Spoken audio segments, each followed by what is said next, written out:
My name's David Havyatt. I'm from Energy Consumers Australia, and I just wanted to talk to you about some work Chris Alexander and I have just been doing, building on our Foresighting Forum. At the Foresighting Forum, we asked people at the forum in their groups of tables to identify what they thought were the barriers and drivers to effective collaboration to delivering a consumer-driven future. And what Chris and I have just done is a grouping exercise to see if we can identify some themes. And it's been quite an interesting exercise. The first theme to identify is that there's sort of two poles to this piece of work. Out on the far side of the drivers, there is a whole thing that says, well, building trust is a great driver for collaboration to build the future. But on the other side, in the barriers, there's an equally large group of people who talk about the lack of trust being a barrier. When we get back into looking at the drivers in more detail, there's a bit of a pattern that starts from basically the new industry term crisis-opportunity as a driver of change, and that through that process you've got a changing environment, you've got a range of things that are happening with consumer behaviour, new technology, you've got a range of things that are happening in the networks, all of which need to be brought together to form a common view of what the goal is, and that common goal then needs to be informed by common sharing, better sharing of knowledge, and having effective forums to share that. When you then put those together, you come to a couple of other realisations. The first is that when you collaborate, you can actually come up with a cheaper way of doing things. This is the national outcomes can be cheaper. It's more effective to do it that way. You get an improved outcome through collaboration.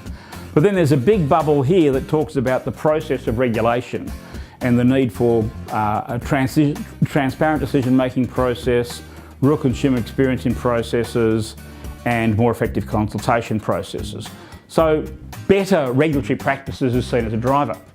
When we come over to the barriers, apart from the big mistrust piece, one of the barriers identified is conflicting interests between organisations and representative interests, lack of cohesion across industry, and there's another element which is of course the simple fact that organisational change is hard.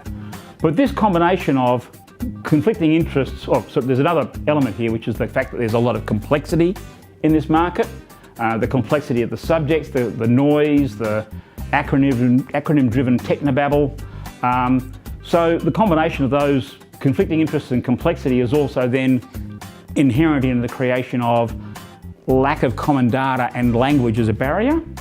So that's then the big lump there. This block here is a really interesting one, which reflects the fact that the barrier to effective collaboration is the risk inherent in making a change from where we are today.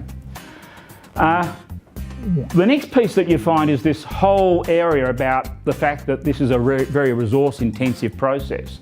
Though some people identified resources as in fact a driver, because doing something together can require less resources, but it's more dominantly seen as a barrier. So it's a really interesting linkage between the two. Over the top of all of this was the politics question. And generally the question about bad politics, community frustration, lack of accountability and ownership, complexity with no one decision maker, which is caught in the general governance heading. But really there's a potential reframing of the governance question, which is to focus on the complexity issue. And the complexity issue is married up with the complex regulatory process.